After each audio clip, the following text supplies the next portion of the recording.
Hey there. Hey you naughty dog. Do you want to make a suburban mother of five angry?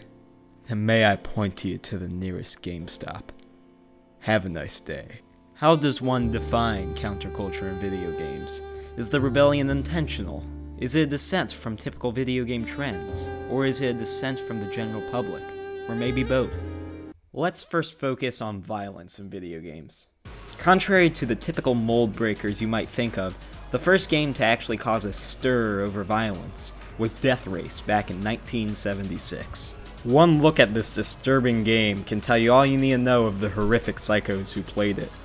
People actually freaked out about this though. It shocked society so much that it got banned from a lot of arcades.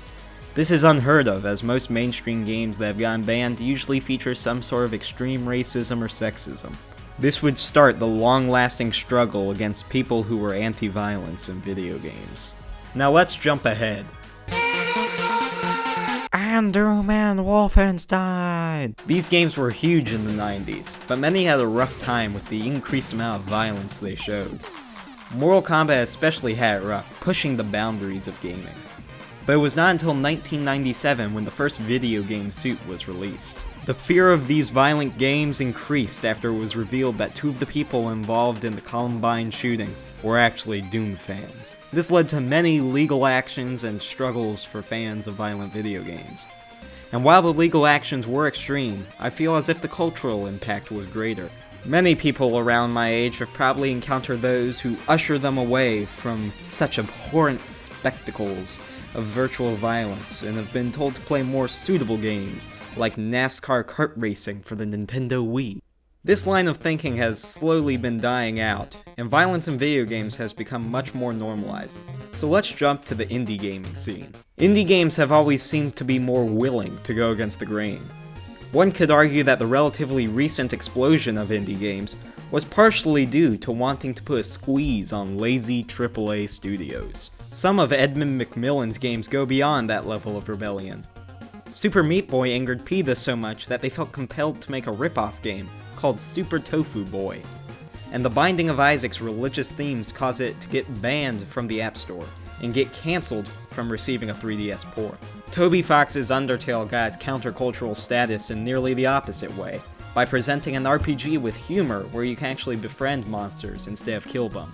However, Undertale became much more mainstream over the years, with many trying their hand at the unique, earthboundy RPG niche. And while most of them are great games, it does detract a bit from the countercultural status of Undertale. So let's move to a discussion on over-sexualization. It's not exactly a secret that games have had a rough history when it comes to objectifying women.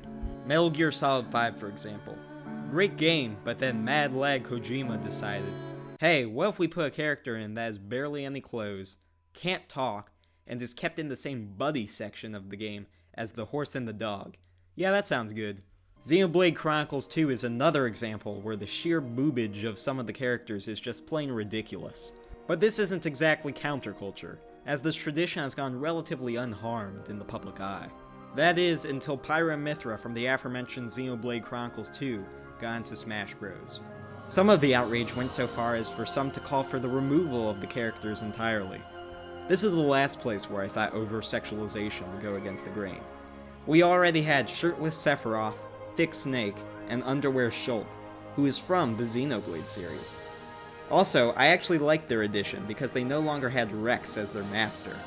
They were actually legit fighters. Yet that did not stop the outrage. I feel like gender equality in gaming still has a long way to go, but when I see strong female characters such as those that can be found in the recent Last of Us game, it puts my mind at a bit of ease. I want to wrap this video up by turning to the people, and more specifically, YouTubers. While there have been several gaming YouTubers that have not been afraid to spark a controversy, the YouTuber that instantly comes to mind when I think counterculture, when I think the people's voice, is Dunkey. Everyone that knows me knows I love Dunkey. He is by far one of my favorite YouTubers, if not my favorite YouTuber, period.